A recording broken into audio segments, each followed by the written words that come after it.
السلام عليكم. عايزين نحكي النهاردة عن فنانة قديمة وممثلة ومطربة كانت فاتنة وفائقة الجمال، الفنانة شريفة ماهر. صلى على النبي. كل من النبي صلي عليه، ويلا نحكي الحكاية. اسمها الحقيقي هدى ماهر الكفراوي. اتولدت سنة 1932، وده كان في حي حلوان بالقاهرة. اتولدت في أسرة متوسطة الحال أو نقول مستورة. درست في المدارس الفرنسية، عشان كده كانت بتتمتع إن هي بتجيد اللغات الإنجليزية والفرنسية، بالإضافة إلى كان عندها جمال وثقافة عامة. من وهي صغيرة بتعشق الفن والتمثيل، عشان كده كانت دايما تتردد على الاستديوهات تزورها وتتفرج وتاخد فكرة. في يوم من الأيام قابلت المخرج محمد كريم، اللي نصحها إنها تتعلم شوية وتتثقف أكتر، عشان الجمال مش كل شيء. زي ما قلنا كانت جميلة، وخرّات البنات خرطها بدري قوي، وبعدين كانت تخاف عليها بسبب مخها إن هي كانت بتعشق الفن وبتدور على أي فرصة. باباها طبعا كان ملاحظ الكلام ده، وباباها أكيد من الجيل القديم أكتر منها، عشان كده قرر يجوزها بدري. وهي بس عندها 15 سنة باباها قرر يجوزها. في الوقت ده البنات ما كانش ليهم لا كلمة ولا رأي، اضطرت إنها توافق عشان تنفذ كلام باباها. لكن برغم إنها اتجوزت، إلا إنها فضلت برضو على عهدها في الفن والتمثيل، وإن هي لازم تكون جزء منه في يوم من الأيام. للأسف جوزها يأس منها لما لقاها طول الوقت بتتكلم ومشغولة بالفن ومصممة إن هي تدخل فيه، فوقع الطلاق. لكن باباها برضه ما سابهاش، طول الوقت خايف عليها وخايف على جمالها، لأن الجمال أحيانا كتير قوي بيكون سبب مشاكل كبيرة بالنسبة للستات والبنات. عشان كده قرر يجوزها مرة تانية، وجوزها أول واحد دق الباب. كان راجل أكبر منها بعشرات السنين، وللأسف برضه مقدرتش تستمر معاه عشان غيرته الشديدة عليها وفارق السن، وبرضه تعلقها بالتمثيل وإنها بتدور على أي فرصة. قدام إصرارها نجحت إن هي توصل للإذاعة. كان صوتها جميل، سجلت أول أغنية ليها، وكانت من تلحين أحمد عبد القادر. بعد كده خطوة بخطوة بدأت تظهر كومبارس في أدوار كتيرة في السينما، وده طبعا كان غاية السعادة بالنسبة لها، إنها بس حطت رجليها في أول سلم التمثيل والفن، لغاية ما قابلت المخرج حلمي رفلة، اللي أعجب بيها وقدمها للفنان محمد عبد الوهاب. محمد عبد الوهاب أعجب بيها قوي، وقال لها إنه بيتمنى لها مستقبل باهر وبيتوقع لها إن هي تبقى نجمة في يوم من الأيام، وعمل معاها عقد احتكار لمدة 3 سنين.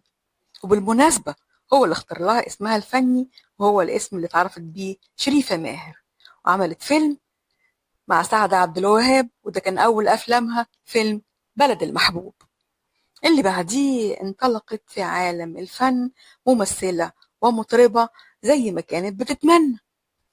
بعد فترة قليلة بقت شريفة نجمة بتصدر أغانيها الإذاعة، وأفيشاتها كانت موجودة في الشوارع على غالبية الأفلام. لكن للأسف المخرجين حصروها في فيلم الست الجبارة أو المتسلطة، صاحبة الشخصية القوية أو اللعوب، خطافة الرجالة أو الشريرة، وهي بتقول أنا رضيت بالتركيبة دي، لكن أنا والله مش كده خالص، بس دي الأدوار اللي فرضوها عليا المخرجين، وأنا وافقت لأني طبعا أنا كنت بتمنى بس أحط رجلي في التمثيل، فطبعا أكيد مش هعترض، لأن هم كانوا شايفين إن أنا أصلح إن أنا أقدم الأدوار دي، وفعلا أنا قدمتها بكل شطارة ومصداقية.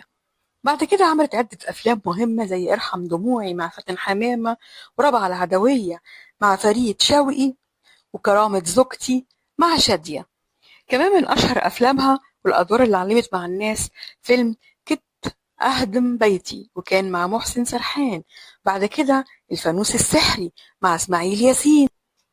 أشهر الحاجات اللي عملتها شريفة ماهر كان في فيلم عز الحبايب، كانت قايمة بدور لواحظ، الست الشريرة اللي بتتلذذ بتعذيب أم وجوزها.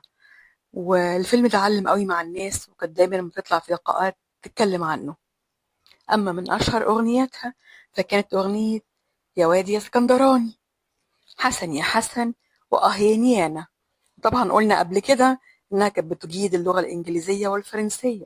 تخيلوا إنها كمان اشتركت في أفلام أجنبية من ضمنها ابن الصحراء وكندار الجبار.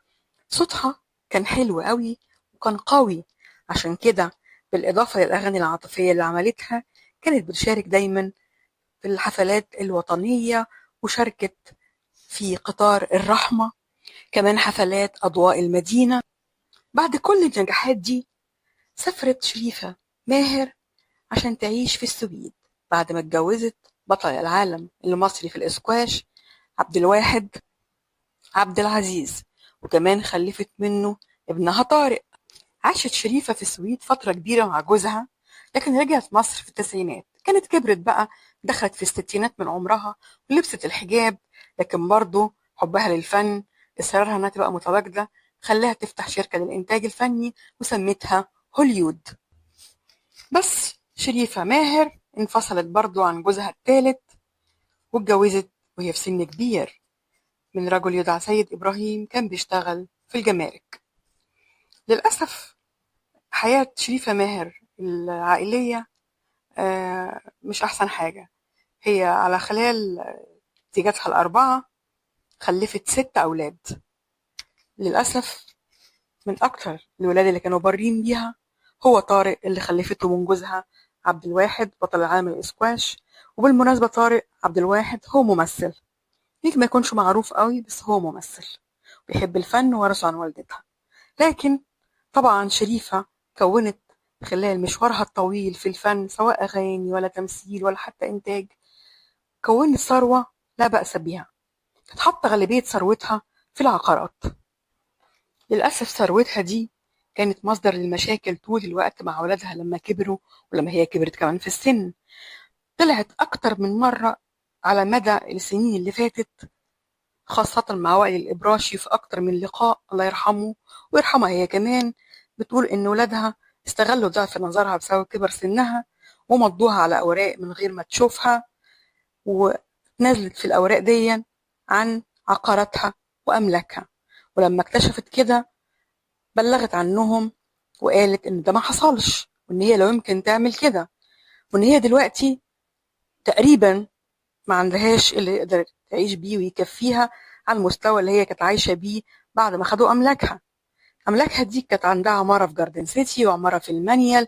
الحقيقة لما سمعت كمية العقارات اللي عندها استغربت الحقيقة، لكن طبعا مشوارها الطويل، وزمان كانت الحاجة رخيصة وقدرت تستثمر كل فلوسها دي زي ما قلنا في العقارات. لكن أولادها للأسف كانوا أولاد عاقين مش برين أبدا، طمعوا فيها، وكمان كانوا مستائين قوي من الزيجة الأخيرة اللي اتجوزتها، وهي كانت بتقول إن الراجل واخد باله منها وعايش معاها على الحلوة والمرة، لكن ولادها كانوا مستكترين عليها ده وكانوا عايزين يرموها في الشارع. المهم الخلافات استمرت كتير قوي، وهي توفاها الله في 2024 راحت وهي مقهورة بكل الخلافات اللي حصلت مع أولادها. كانت بتطلع في اللقاءات تدعي عليهم إن هم سلبوها من كل أملاكها ومن كل ثروتها اللي جمعت فيها سنين عمرها الطويل. دي كانت نبذة صغيرة عن شريفة ماهر اللي كتير ما يعرفوهاش وما يعرفوش مشوارها الفني الطويل. وأنا أختكم همسة، ودي قناتي، من فضلكم ادعموني باللايك والاشتراك في القناة عشان تكبر بيكم وليكم. شكرا جزيلا.